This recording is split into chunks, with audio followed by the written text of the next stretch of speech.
항공모함 칼빈슨 호가 15일쯤 한반도 인근 해상에 도착합니다. 북한은 대규모 열병식으로 맞대응에 나설 것으로 보입니다. 정부는 4월 한반도 위기설은 전혀 근거 없는 소문이라고 일축했습니다. 사드 배치 결정을 차기 정부로 미뤄야 한다고 말해온 문재인 후보는 사드 배치가 불가피할 수 있다고 밝혔습니다. 안철수 후보는 사드 배치를 반대하는 당론 수정을 요구했습니다. 범보수 후보들은 안보 위기론을 꺼내들면서 보수층의 지지를 호소했습니다. 좌파 정권이 들어서면 미국이 북한을 선제 타격할 수도 있다며 문재인, 안철수 후보를 자격 없는 후보로 깎아내렸습니다. 최근 한반도 4월 위기설이 인터넷과 카톡방에서 빠르게 퍼졌습니다. 대선을 앞둔 시점에 누가, 왜 가짜뉴스를 확산하는지 사실은 코너에서 분석해드립니다. 안철수 후보 측이 딸 설희 씨를 둘러싼 공세에 대해 조목조목 반박했습니다. 딸의 재산은 예금과 보험, 자동차를 합쳐 1억 3천만 원이며 숨겨둔 재산은 없다고 강조했습니다. 미국 항공사 유나이티드 에어라인이 이륙 직전 좌석에 앉아있던 승객을 강제로 끌어내렸습니다. 승객 얼굴에 피가 흐를 만큼 난폭했습니다. 정원 초과를 이유로 끌어내린 승객이 아시아계여서 인종차별 논란까지 일고 있습니다. 초등학생을 유인해 살해한 10대가 시신 일부를 채팅방에서 알게 된 10대 언니에게 전달한 것으로 드러났습니다. 경찰은 시신 일부를 건네받아 유기한 혐의로 다른 10대에 대해 구속영장을 신청했습니다. 세타2 엔진이 장착된 현대 기아차가 리콜된 데 이어 제네시스와 에코스에 대해서도 정부가 리콜을 요구했습니다. 2011년에 생산된 6만 8천 대가 대상입니다. 지난해 서울시 미세먼지 예보 정확도는 74%로 4번 중 1번은 틀렸습니다. 차량 이부제 같은 비상 저감 조치도 이 예보를 기준으로 발령되는데 이대로라면 혼란이 우려됩니다.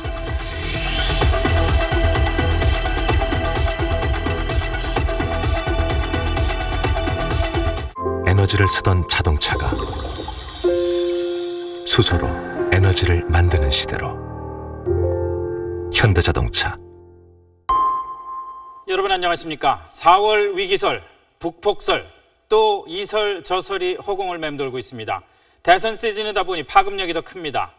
안보 현실은 어떤가요? 실질적인 긴장의 강도는 위기설이나 북폭설 같은 근거 없는 주장들보다 오히려 더 높아가는 분위기입니다. 미국의 핵추진 항공모함 칼빈슨호가 이번 주말 한반도 해역에 도착해서 북한에 대한 군사적 압박 강도를 높일 걸로 보입니다.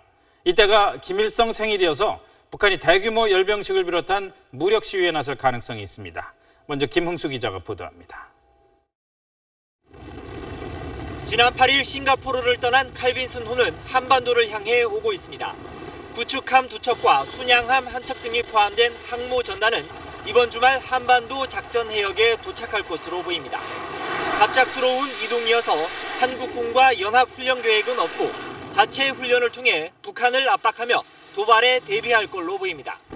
북한은 칼빈슨호의 한반도 재출동을 미국의 침략 책동이 엄중한 실천 단계에 들어선 것이라며 초강경 대응을 공언하고 있습니다. 특히 오는 15일 김일성 생일과 25일 인민군 창건일을 전후한 기간에 외신 기자들을 대거 초청했습니다. 대규모 군사 열병식을 준비하는 조짐으로 보이는데 신형 무기를 공개할 가능성이 높아 보입니다. 군사적 긴장을 근거로 북한 폭격설과 김정은 망명설 등 4월 위기설이 SNS를 중심으로 퍼지자 정부는 근거 없는 낭설이라고 일축했습니다. SNS 등에서 유포되고 있는 한반도 안보 상황에 대한 과장된 평가에 대해서 현혹되지 않도록. 정부는 한반도에서 군사행동은 한미 공조 아래 이루어진다며 한국 정부와 협의 없는 미국의 일방적 대북 선제 타격 가능성을 일축했습니다. 한반도에 전쟁 물자가 대거 유입되고 있는 것도 수상하다는 주장도 어제 시작된 한미 군수지원 훈련 때문인데 정부는 훈련 장면을 언론에 공개했습니다. SBS 김웅수입니다. 이런 가운데 중국은 북한이 핵을 포기하면 경제 지원을 할 의사가 있지만 이걸 김정은이 거부하고 있다면서 북미 대화를 적극 주선하겠다고 밝혔습니다. 우다웨이 육자회담 중국 수석 대표가 오늘 우리 대선 후보 진영과 잇따라 만나서 이렇게 전했습니다. 김수영 기자의 보도입니다. 우다웨이 대표는 바른정당 유승민, 정의당 심상정 후보를 직접 만났고 민주당에선 송영길 선대위 총괄본부장, 국민의당은 박지원 대표를 만났습니다. 우 대표는 심상정 후보를 만난 자리에서 북한이 핵을 포기하면 경제적 지원을 많이 받을 수 있는 상황인데도 북한이 내정 간섭이라는 입장을 고수하고 있다고 말했습니다. 중국이 비핵화에 노력하고 있지만 김정은이 거부하고 있다는 건데 중국 당국자가 이런 사실을 확인한 건 이례적입니다. 어제 한중협의에서 우 대표는 어떠한 경우에라도 북한을 핵 보유국으로 인정하지 않는다는 입장 아래 대북 제재를 철저히 이행해 나갈 것이라고 강조했습니다. 중국 당국이 북한에서 허용량 이상으로 수입된 석탄을 북한으로 돌려보내도록 했다는 보도도 나왔습니다. 우 대표는 사드 문제에 대해선 반대 입장을 녹음기처럼 반복했습니다. 롯데에 대한 불만을 노골적으로 드러냈습니다. 乐天饭店把新洲高尔夫球场拿出来作为部署萨德的地方，这件事情在中国引起强烈的不满。 우 대표는 북미 대화를 적극적으로 주선할 생각이라는 말도 했습니다. 때문에 미중 정상회담 결과를 토대로 중국이 북한의 사절 파견 등의 형태로 메시지를 전달할 가능성이 제기되고 있습니다. SBS 김수영입니다.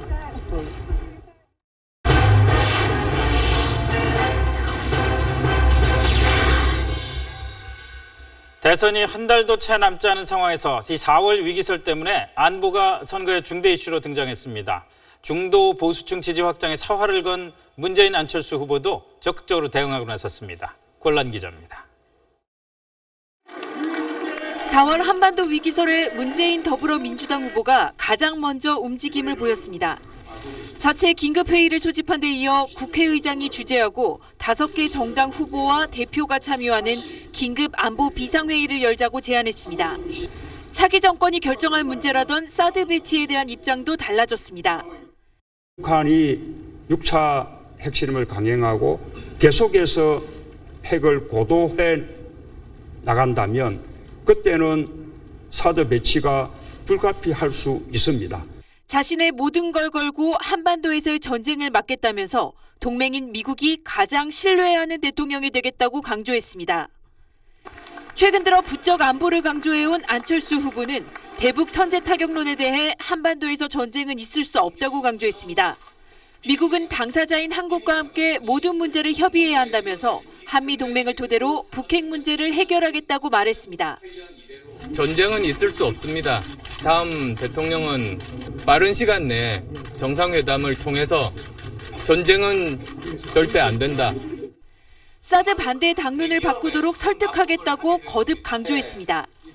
문재인 후보가 제안한 긴급 안보 비상회의에 대해선 신중하게 대처할 때라며 정치권이 국민을 불안하게 해선 안 된다고 말했습니다. 사실상 거부의 뜻을 밝힌 것으로 해석됐습니다. SBS 권란입니다. 범보수 후보들도 안보 이슈를 꼭 붙들고 나섰습니다. 진보 진영 후보들에 대한 공격이 거칠어졌습니다. 정성진 기자의 보도입니다. 판문점과 임진각을 방문한 홍준표 자유한국당 후보는 좌파가 안보 위기를 초래했다고 목소리를 높였습니다. 김대중 노무현 정권의 대북 유화책이 북한의 핵과 미사일 개발로 이어졌다면서 좌파가 집권하면 모두 역사의 죄인이 된다고 말했습니다. 대선 양상이 탄핵 대선에서 안보 대선으로 바뀌었다면서 좌파 정권이 들어서면 미국이 우리와 상의도 없이 북한을 선제 타격할 수 있다고 주장했습니다. 당선되면 북에 제일 먼저 간다는 사람한테 김정은하고 친구한다는 사람한테 알려주겠어요? 알려주면 바로 북한에 알려줘 버리는데? 후보가 된 뒤 4번째 대구를 찾은 유승민 바른정당 후보는 사드 배치를 두고 진보 진영 후보들의 말바꾸기를 비판했습니다. 안보 위기가 고조된 상황에서 투철한 안보관을 가진 사람이 대통령이 되어야 한다면서 문재인, 안철수는 자격이 없다고 지적했습니다. 계속 반대하다가 지금 보수층 유권자들을 속이기 위해서 지금 사드에 대해서 찬성하는 척하는 것은 옳지 않다고 생각합니다. 문재인 후보의 긴급 안보 비상회의 제안에 대해선 홍 후보는 정치쇼, 유 후보는 오만한 태도라며 일축했습니다.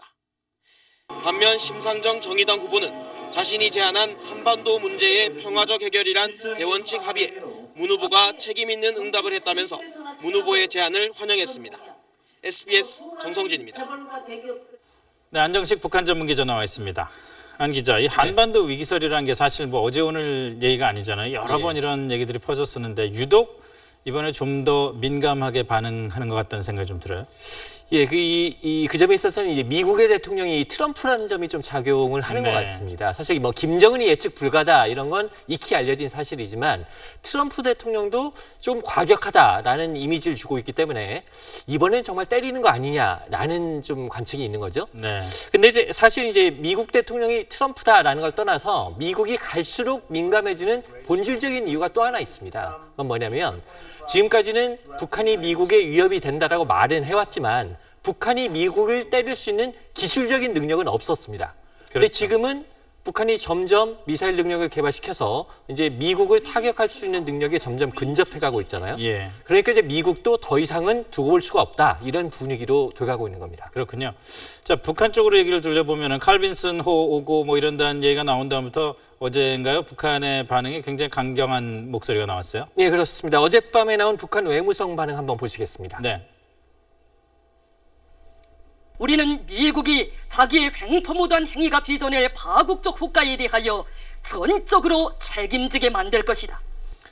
네, 이 미국에 밀리지 않겠다는 건데요. 하지만 이 발표 형식이 뭐 중앙통신 기자에 대한 문답 형식 이런 식으로 나온 걸로 볼 때 당장 뭘 하겠다는 것보다는 원칙적인 입장을 좀 밝힌 거다 이렇게 봐야 될 것 같습니다. 보니까 뭐 비슷한 맥락인 것 같은데 외신 기자들을 평양에 초청을 했다면서요. 이것도 역시 뭐 지금 당장 무슨 강경한 그런 행동에 나설 것이다. 이건 아닌 것 아니냐라는 또 추측을 낳고 있네요. 예, 그 미국이 지금 전방위적인 압박을 하고 있기 때문에 북한이 뭔가를 해야 되는 타이밍인 건 맞습니다. 왜냐하면 그렇게 해야 겁먹지 않고 있다. 이걸 보여주게 되는 거죠. 하지만 이 외신 기자들 평양에 불러놓고 핵실험이나 장거리 미사일 발사를 한다. 이것도 또 맞지 않아요. 왜냐하면 외신 기자들이 평양에 와 있는데 온 이유가 김일성 행사 취재하러 온 건데 핵실험 해버리면 행사가 가려지게 되잖아요. 그래서 이제 북한이 이번에 좀 조용히 넘어가려는 것 아니냐 이런 관측도 나오는데 만약에 북한이 이번에 조용하게 넘어가게 된다라면 일단 내리는 소나기는 좀 피하고 차후에 도발 시기를 보자 이렇게 좀 생각을 선회했을 가능성이 있기는 합니다. 하지만 어제 좀 더 상황은 지켜봐야 될 것 같습니다. 알겠습니다. 수고했습니다.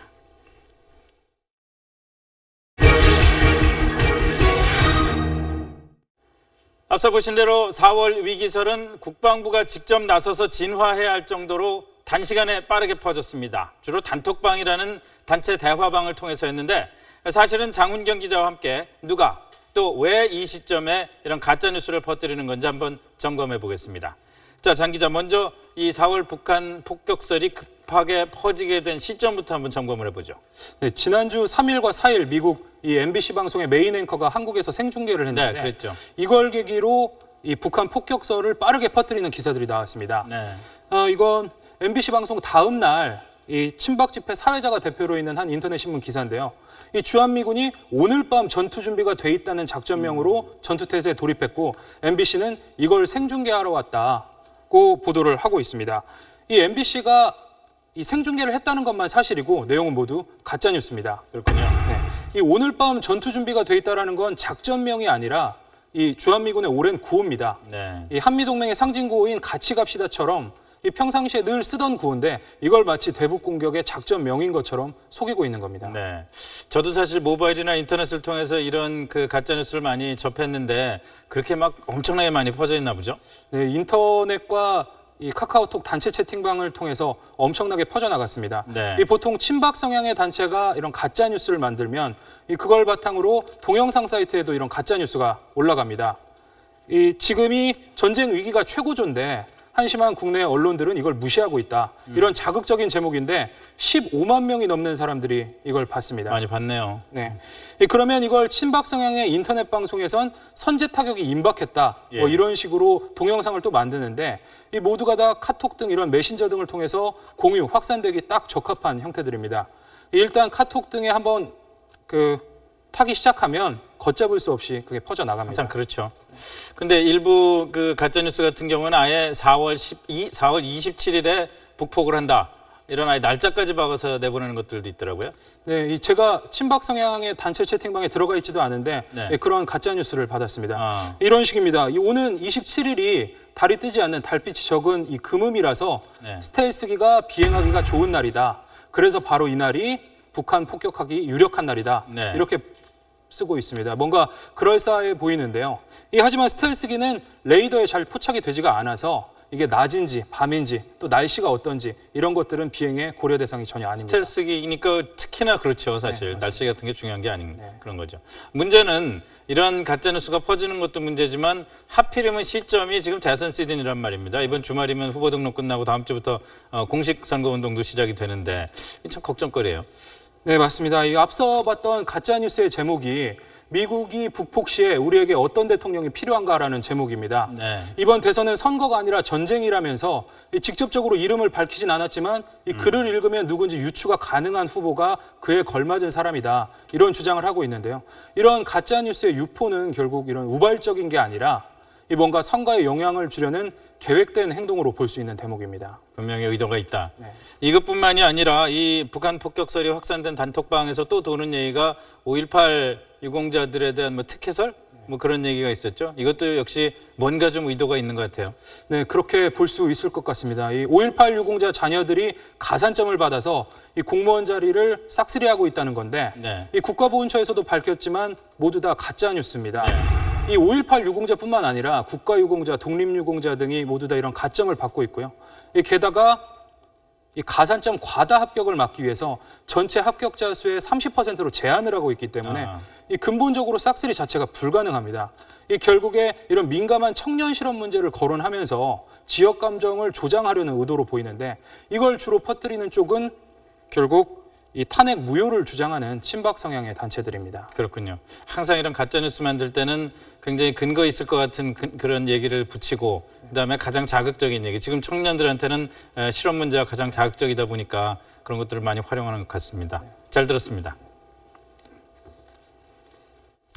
안철수 후보가 딸 설희 씨의 재산 내역을 공개하지 않은 걸 두고 의혹과 논란이 불거졌죠. 안 후보 측이 결국 재산 내역을 공개했습니다. 이한석 기자입니다. 안철수 후보 측이 선대위 수석 대변인을 내세워 딸 설희 씨 재산 형성 의혹을 반박했습니다. 먼저 설희 씨의 재산은 예금과 보험 1억 1,200만 원과 2만 달러 상당의 자동차를 포함해 1억 3천만 원이라고 밝혔습니다. 할머니와 부모로부터 10년에 걸쳐 증여받은 돈과 연 3, 4천만 원의 대학원 조교 소득을 저축한 거라는 설명입니다. 2013년 의원 재산 공개 당시엔 9,300만 원으로 4년 사이 4천만 원 늘었습니다. 분명히 밝혀드립니다.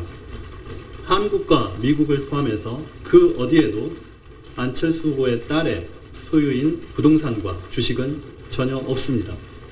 올해 28살인 설희 씨는 미국 스탠퍼드 대학에서 박사과정을 밟으며 조교로 근무하고 있습니다.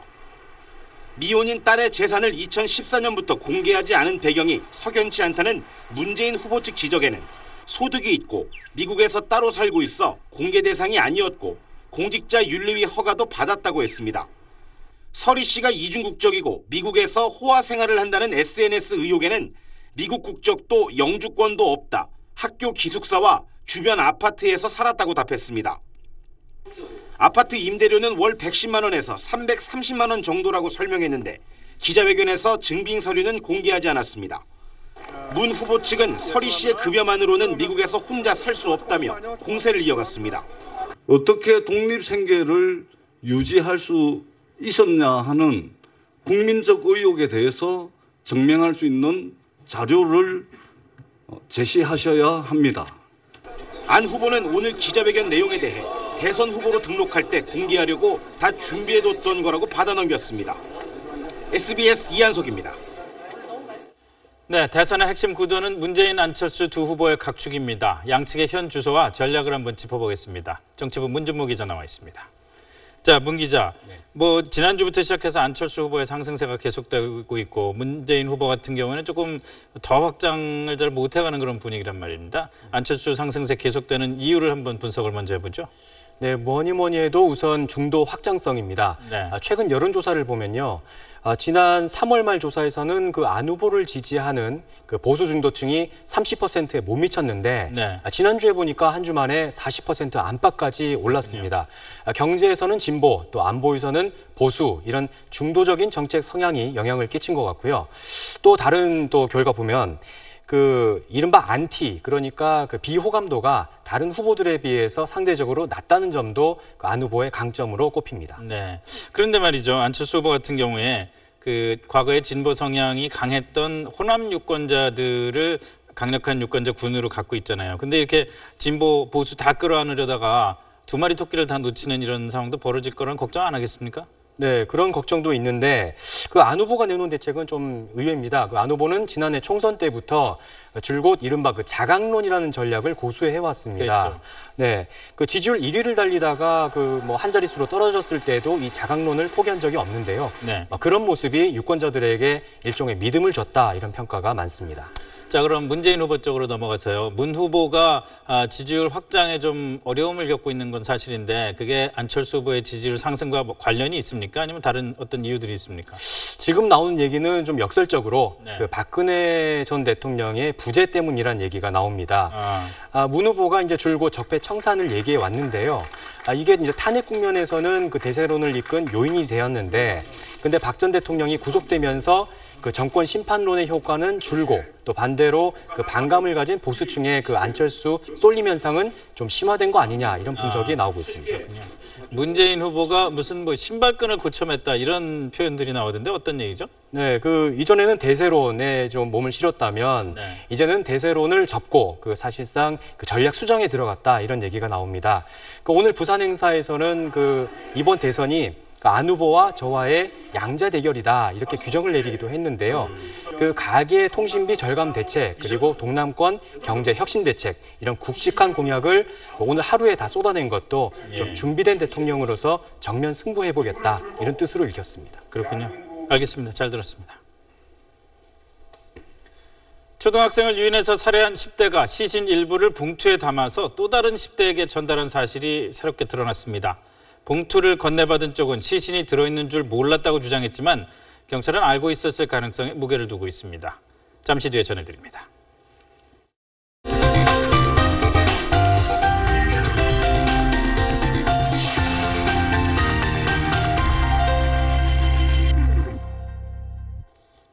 지난주 세타2 엔진이 장착된 현대기아차 5개 차종이 리콜된 데 이어 제네시스와 에쿠스에 대해서도 정부가 리콜을 요구했습니다.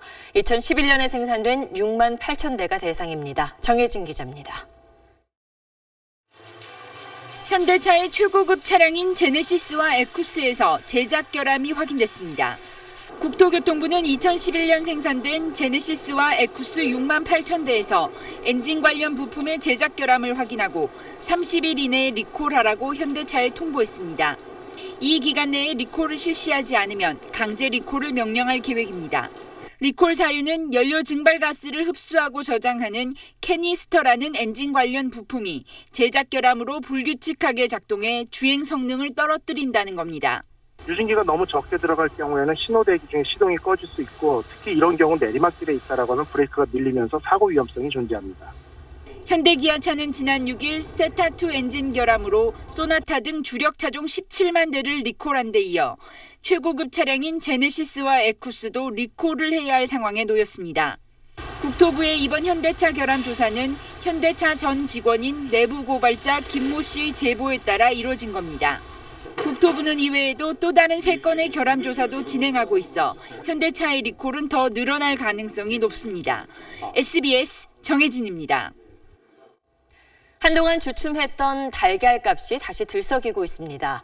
30개들이 한 판 가격이 한 달 전보다는 3%, 1년 전보다는 40% 이상 올랐습니다.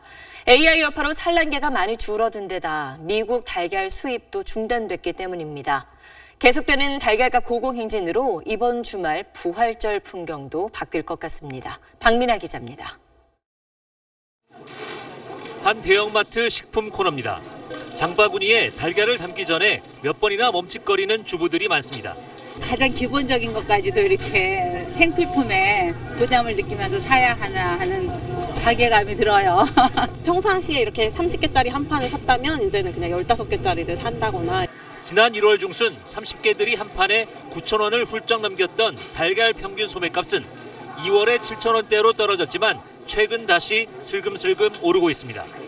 학교 급식 등 수요는 늘어났는데 지난 겨울 AI 여파로 산란계가 집중적으로 살처분돼 공급은 아직 여의치 않기 때문입니다. 달걀값 고공행진은 부활절 풍경도 바꿔놓고 있습니다.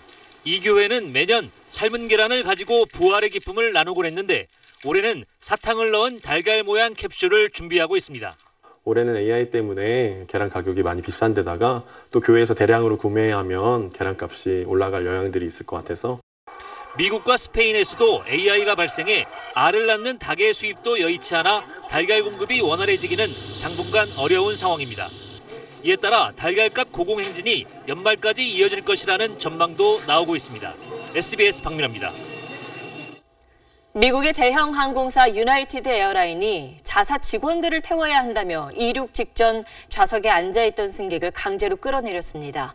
승객이 거부했는데도 부상까지 입히며 끌어내는 장면이 충격적입니다. 김정기 기자입니다. 미국 시카고 국제공항을 출발해 켄터키주 루이빌로 가는 유나이티드 항공 여객입니다. 건장한 보안 요원과 경찰이 창가 쪽에 앉아있던 남성을 마치 범죄자처럼 강제로 끌어내립니다. 이 과정에서 승객의 얼굴이 피범벅이 됐습니다.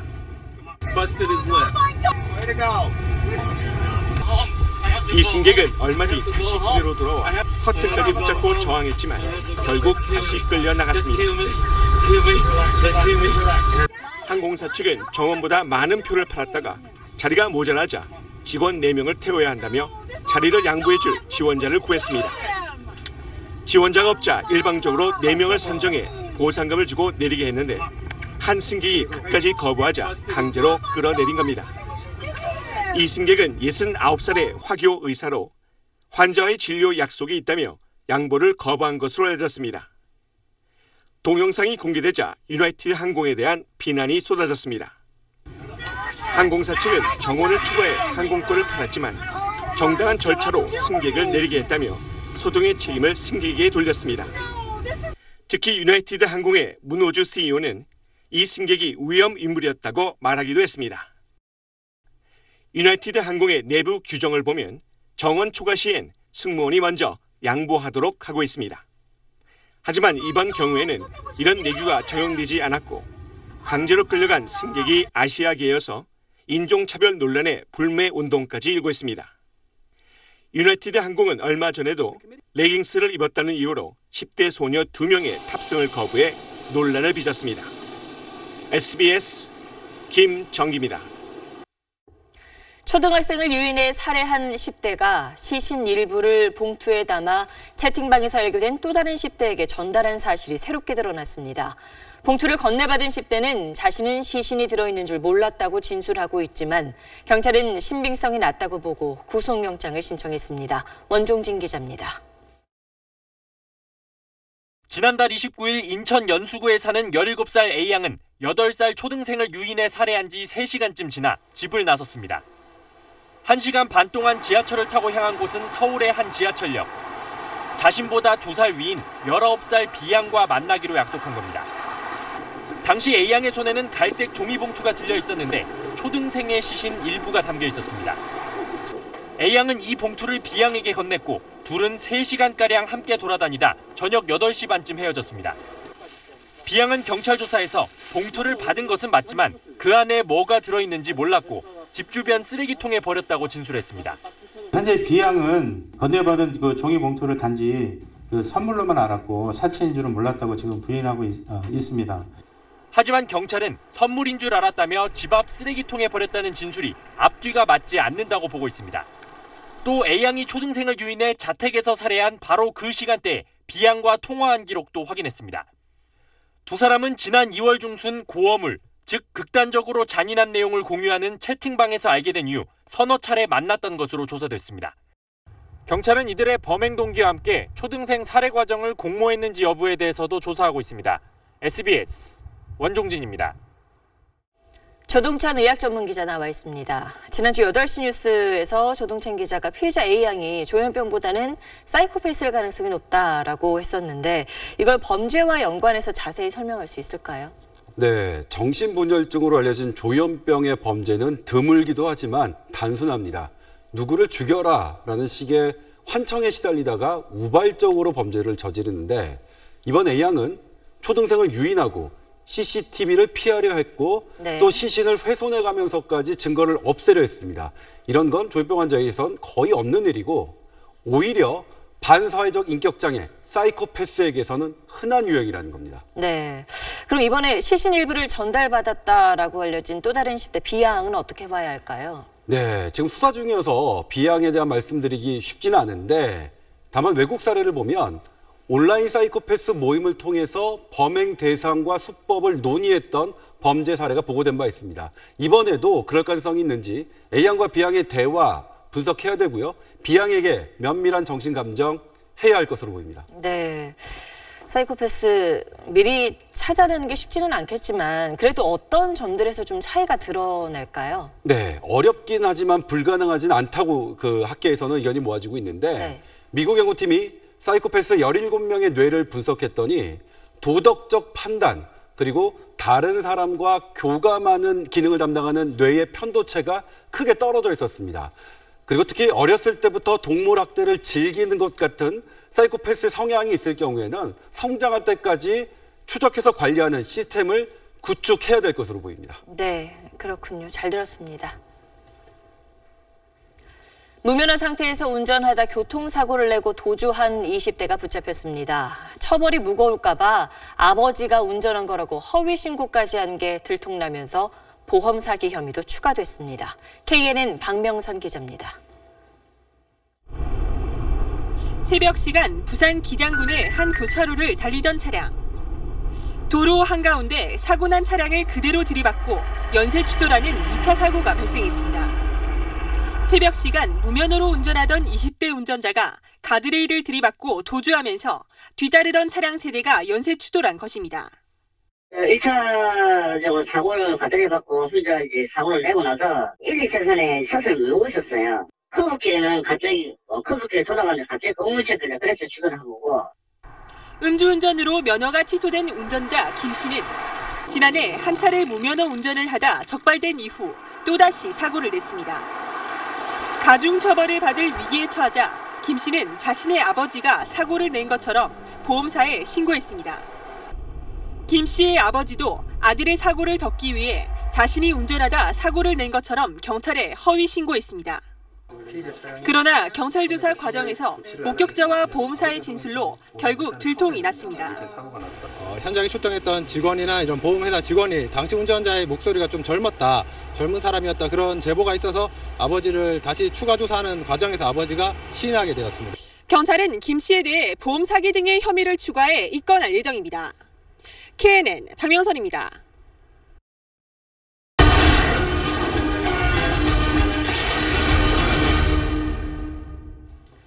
미세먼지 예보는 좋음, 보통, 나쁨, 매우 나쁨 이렇게 4단계입니다. 다음날 하루 평균 농도가 이 중에 어느 단계일지를 예측하는 건데 지난해 서울시에 대한 예보는 정확도 74%였습니다. 4번 중 1번은 틀렸다는 거죠. 차량 이부제 같은 조치도 이 예보를 기준으로 발령되는데 이대로라면 큰 혼란이 우려됩니다. 연속계획 공기는 생명이다. 정구희 기자입니다. 지난 3일 서울 시내 고층 건물도 서울타워도 모두 뿌연 먼지에 휩싸였습니다. 이날 하루 평균 초미세먼지 농도는 세제곱미터당 52 마이크로그램으로 나쁨 수준이었습니다. 하지만 전날 환경부가 발표한 예보는 보통이었습니다. 환경부가 운영 중인 15개의 미세먼지 예보 소프트웨어 모두 나쁨을 예측하지 못했습니다. 당일 위성 영상에는 중국발 미세먼지가 잡혔지만 어느 고도에 있는 먼지인지 잘 몰라 예보에 제대로 반영하지 못했습니다. 미세먼지가 서해를 건너 해안에 바짝 다가설 때까지 정확한 농도를 파악하지 못한 겁니다. 바다에는 관측소마저 없기 때문입니다. 북한이 또 사각지대입니다. 미세먼지가 북한을 경유해서 유입될 때는 저희가 그 미세먼지를 사전에 좀 볼 수 있는 그런 자료가 없습니다. 미세먼지의 출발점인 중국 배출량 자료를 7년 전인 2010년 것을 계속 사용하는 것도 문제입니다. 그러다 보니 정부 예보를 못 믿겠다며 외국 자료를 찾는 사람도 늘었습니다. 어플 같은 것도 좀 외국 기준에 맞춰서 사용하는 게 더 믿을 수 있다고 생각해서 그거 사용하고 있어요. 정구혜 기자, 미세먼지 예보에 7년 전 중국 재료를 계속 활용하는 이유가 뭔가요? 네, 2010년 이후에 중국이 공식 배출량 자료를 대외적으로 공개하고 있지 않기 때문입니다.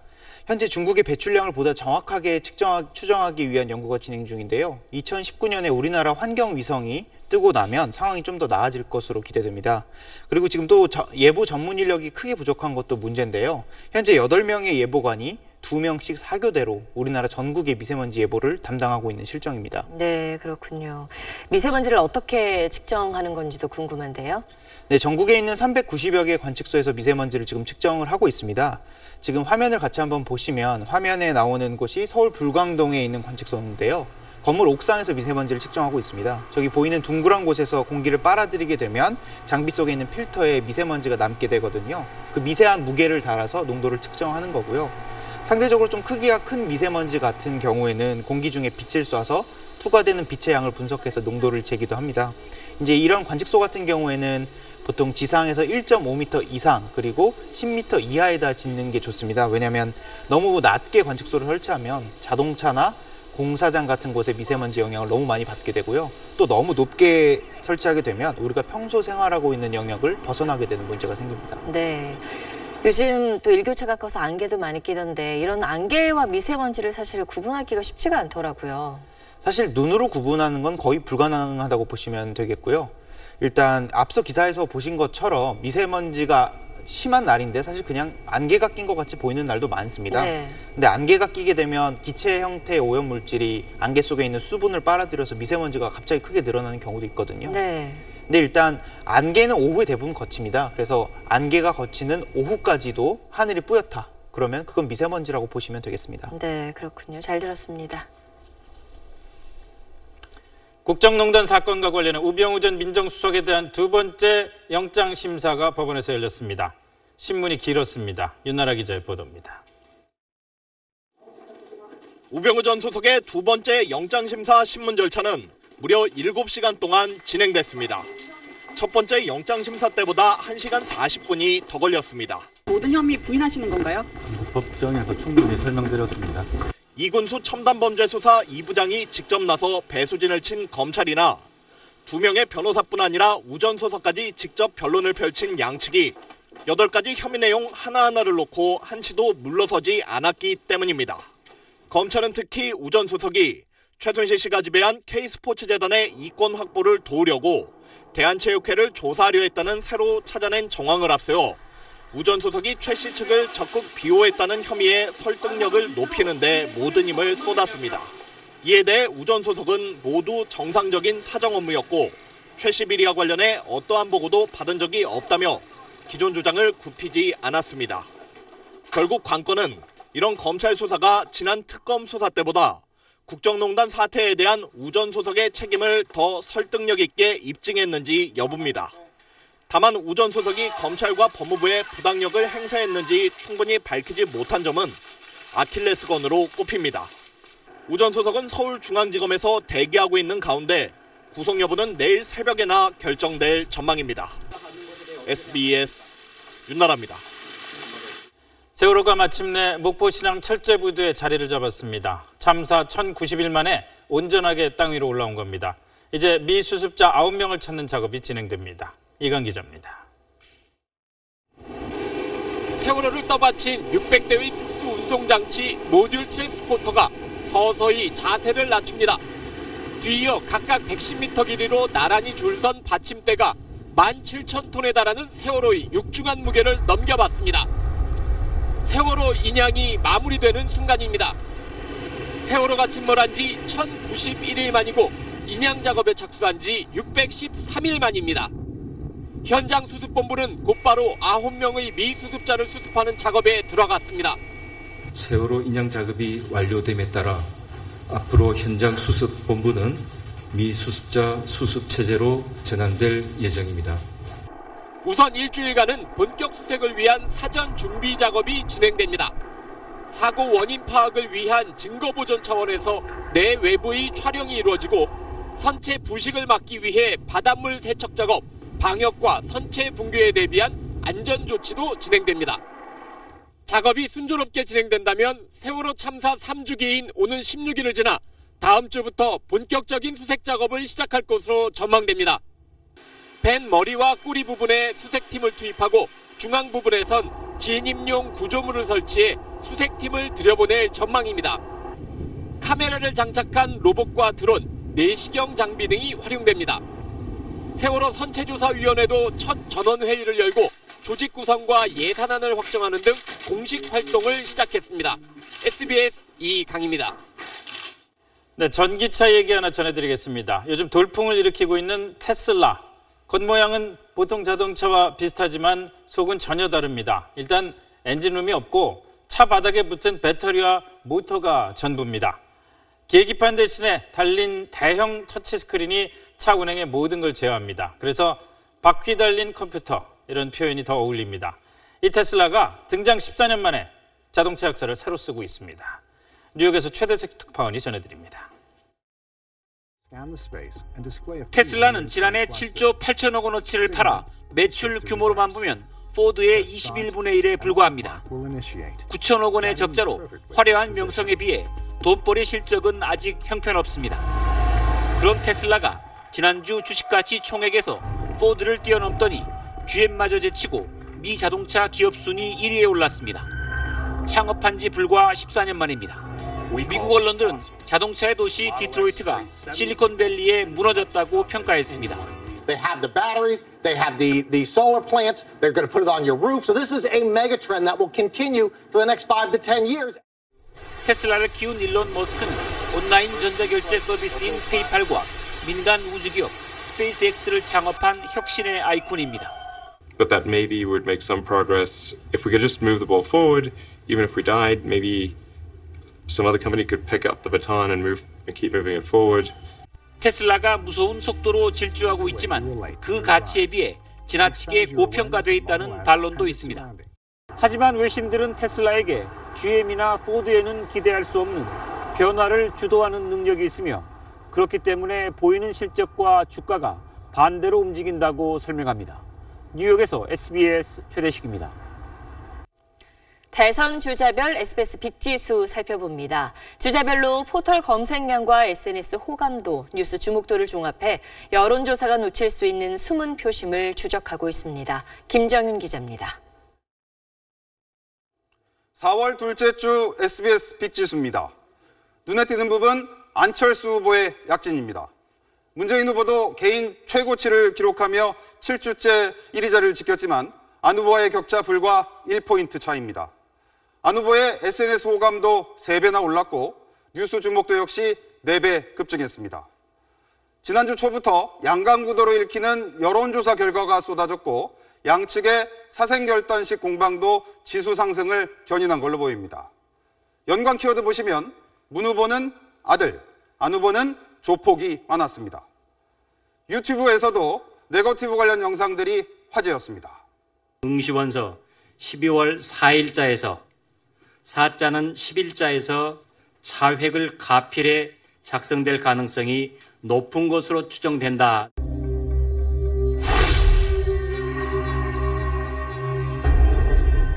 범보수 후보 보시죠. 홍준표 후보 지난주 한 종편 채널 인터뷰가 폭발적인 관심을 끌었습니다. 그 작가가 써준 거 읽지 마고 그냥 편하게 물으세요. 실시간 검색 1위도 하면서 검색량은 5 후보 가운데 가장 많았는데 호감도는 최하위로 나타났습니다. 감성 키워드 보면 막말, 막장, 무례의 빈도가 많았습니다. 유승민 후보는 유일하게 지수가 하락했습니다. 정의당 심상정 후보는 SNS 긍정 언급량이 늘면서 빅지수 200대에 올라섰습니다. 이렇게 이번 주 빅지수 상승은 대체로 네거티브 공방의 영향이 커 보입니다. 한 달도 채 안 남은 장미 대선, 그 이름만큼 당당하고 아름다운 승부가 펼쳐지길 기대해 봅니다. SBS 김정윤입니다.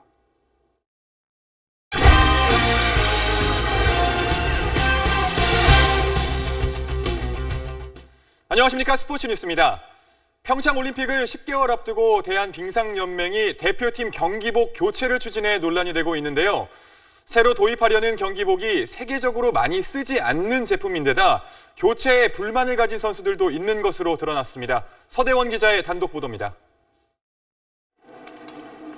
빙상연맹이 새로 도입을 추진 중인 경기복은 네덜란드 업체인 헌터사의 제품입니다. 세계 최강 네덜란드 대표팀은 사용하지 않고 주로 실업팀 선수들이 입는 유니폼입니다. 지난 2월 강릉 빙속 세계선수권대회 경우 우리 대표팀이 지난 5년 동안 입어온 경기복은 19개 출전국 가운데 14개 나라 대표팀이 사용한 반면 헌터사의 경기복을 입은 나라는 러시아뿐이었습니다. 그만큼 국제적인 지명도와 기술력 면에서 현격히 뒤진다는 평판입니다. 1년 전까지 우리 빙속 대표팀을 이끌었던 네덜란드의 에릭 바우만 감독은 SBS와 인터뷰에서 경기복 교체에 대해 큰 우려를 나타냈습니다. Changing speed skating suits in the Olympic season, that is something nobody in the skating society can understand because it's a big, big risk. 일부 선수도 교체에 불만을 가진 것으로 알려졌습니다. 빙속 대표팀 간판급 선수 한 명은 경기복이 바뀌더라도 자신만은 기존 경기복을 입고 싶다는 뜻을 해당 업체에 전달했을 정도입니다. 빙상연맹은 경기복 비교 테스트를 통해 선수들의 의견을 수렴하겠다고 밝혔는데 올림픽을 앞두고 왜 굳이 검증되지 않은 낯선 제품을 도입하려는지에 대한 의문은 여전합니다. SBS 서대원입니다. 무회전 변화구인 너클볼로 인생 역전에 성공한 선수가 화제를 모으고 있습니다. 국내 최초의 너클볼 전문 투수로 변신하면서 에이스로 거듭난 KT의 피어밴드가 그 주인공입니다. 유병민 기자입니다. 지난 2년 동안 인상적인 모습을 보이지 못했던 피어밴드는 퇴출 위기까지 몰리다 간신히 KT와 재계약했습니다. 야구 인생의 벼랑 끝에서 어릴 때부터 재미삼아 던지던 너클볼을 승부수로 선택했습니다. Nice ball. Pitching with when I was in high school, like 13, 14 years old. My father showed me how to throw it, and I've always had it in my back pocket. 손목을 사용하지 않고 손가락 3개를 앞으로 튕기듯이 던지는 너클볼은 회전 없이 날아가다 작은 공기 흐름 변화에도 궤적이 흔들립니다. 타자의 눈에는 마치 춤을 추며 날아오는 것처럼 보이는 마구입니다. 국내에서는 옥스프링과 최병영 등이 가끔 던졌지만 제구가 어렵고 포수가 잡기도 힘들어 주무기로 쓰는 투수는 한 명도 없었습니다. 국내 최초의 너클볼 전문 투수가 된 피어밴드의 모험은 대성공입니다. 전체 투구의 30%를 너클볼로 던져 2경기에서 단 한 점만 내주며 2연승을 달렸습니다.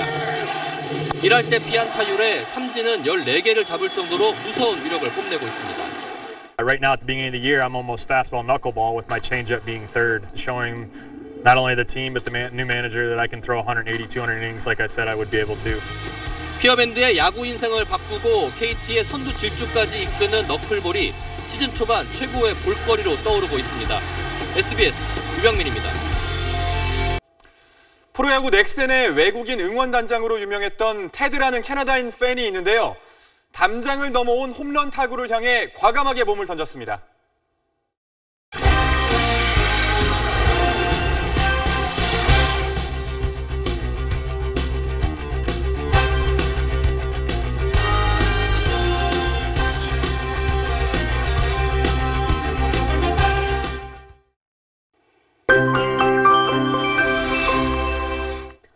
봄바람이 불어오긴 했지만 오늘도 기온이 크게 올랐습니다. 한낮에는 서울이 20도를 웃돌면서 따스했는데요. 내일은 일시적으로 좀 서늘해지겠습니다. 서울의 아침 기온은 오늘보다 7도나 떨어지겠고 낮 동안에도 바람이 강하게 불겠습니다. 밤부터 서쪽 지방에 계신 분들은 미세먼지를 주의하셔야겠습니다. 오늘 밤에는 중국발 미세먼지가 넘어와서 서쪽 지방에 영향을 주겠고요. 내일은 중국발 황사의 영향으로 낮까지 나쁨 수준을 보이는 곳이 많겠습니다. 서울과 일부 수도권 지방으로는 건조주의보가 내려졌습니다. 내일 서울의 아침 기온은 5도, 한낮 기온은 15도로 일교차가 크게 벌어지겠고요. 남부지방도 낮 기온은 오늘보다 조금 내려가는 곳이 많겠습니다. 금요일에는 중서부 지방을 중심으로 비 소식이 있습니다. 날씨였습니다. 어제도 보도해드렸습니다만 지금 국내에는 미국 시민 30만 명이 체류하고 있습니다. 어느 정부도 자국민을 적의 미사일과 장사포 타격 범위 안에 방치한 채 북한 폭격을 감행할 수는 없습니다. 그렇다고 이들을 한국에서 빼내는 작업을 시작한다면 그것 자체가 엄청난 혼란을 불러올 겁니다. 이런 사례만 놓고 봐도 북폭설은 허구입니다. 안보의 가장 큰 적이 근거 없이 불안에 떠는 겁니다. 뉴스 마치겠습니다. 고맙습니다.